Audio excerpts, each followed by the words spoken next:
Canada's pea producers are being hit with a dual set of tariffs. India is now imposing a duty of 30% on all imports of yellow peas. That follows a move by China set back in March, which targeted Canadian yellow pea products with a 100% penalty. Joining us for a look at the effect this is having on farmers is Tariffs. He's a pea grower, and he's also the chair of Pulse Canada. It's an association representing growers, traders, and processors of Canadian pulses. Good morning. Thanks for joining us. Good morning, and thanks for having me on. These are tariffs from your two biggest clients. China and India collectively account for 70 to 80% of Canada's yellow pea exports. So what kind of strain is this having on your livelihood as well as those of the farmers that you work with? Well, that's right, Anne-Marie. It's 70 to 80% of our market for yellow peas, and it's very frustrating because it's beyond your control, and it's knocked the price down 43%. So where we were getting $12 to $14 a bushel in 24, today we're getting $7. When you do the math on that, that turns into 40 to 50 bushels an acre for us. That's a $200 to $250 shortfall from what we would have had.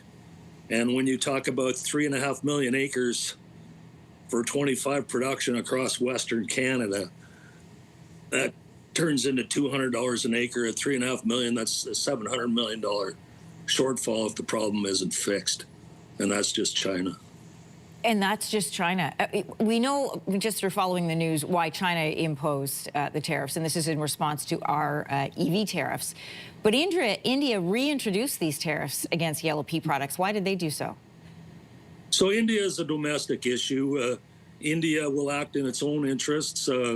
We're continuing to nurture, and in both these cases, as an industry, as Pulse Canada, growers and the trade and the processors, we've worked and nurtured these relationships for 25 to 30 years. So we have good relations and good business-to-business relations in both countries.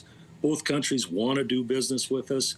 India has to act in its own interests, and it responded to lobby pressures from its growers and internal organizations. So it was an across-the-board tariff, so all countries of origin were affected. So even though Australia has a free trade agreement with India, even it is exposed to this 30% tariff on yellows. We look forward to continuing to work with India and build a relationship with them, and other products are still moving to India, other pulse crops. So this too shall pass when they need the stuff, and they'll respond to their own pressures. And it's a 30% tariff, and at least it was November 1, so the product in transport was not affected, but it does certainly slow down the price signal and stop transactions until people knew what the actual tariff was, because it was rumored out there for 7 weeks prior or 6 weeks prior to it publicly being known what it was.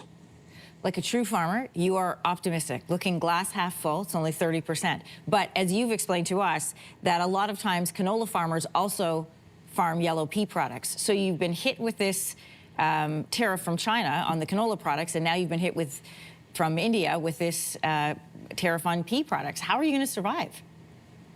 Well, that's why we need the federal government to actively negotiate and reach a resolution. Otherwise, more and more, with every day that passes, more and more growers will become frustrated with a loss in income, and rightfully so, and start demanding direct compensation like other sectors of our country have received when they face a trade loss. I mean, it's very frustrating because it's beyond your control, and eventually, I mean, sure, the bins are locked, but how long can that last? Eventually, we have to sell to meet cash flow. The bills don't stop coming.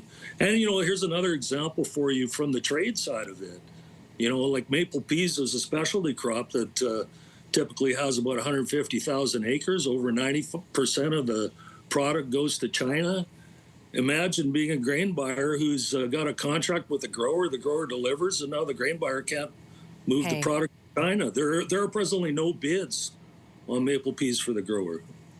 Mr. Yuzwa, farmers typically plan for, bumper crops and then for, a few years of when it may be difficult. But how long can you survive with these kinds of tariffs? Well, every farmer's in a different situation, but eventually we have to sell, and then we're locking in the loss, and the stress and anxiety grows. So we can't hold out for very long. And in the case of China, get on with it. It's over 8 months already.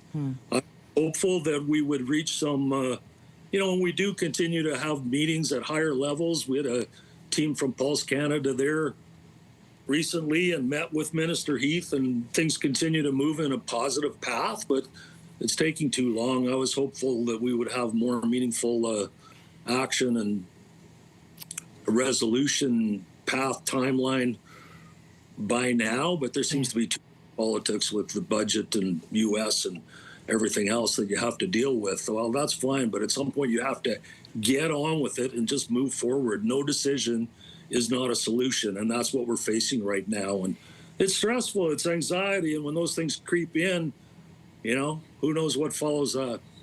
Chair of Pulse Canada, Terry Uswa, I want to thank you. I know you are up early already because you're out on the farm in Saskatchewan, but we appreciate you joining us this morning. Thank you, appreciate it.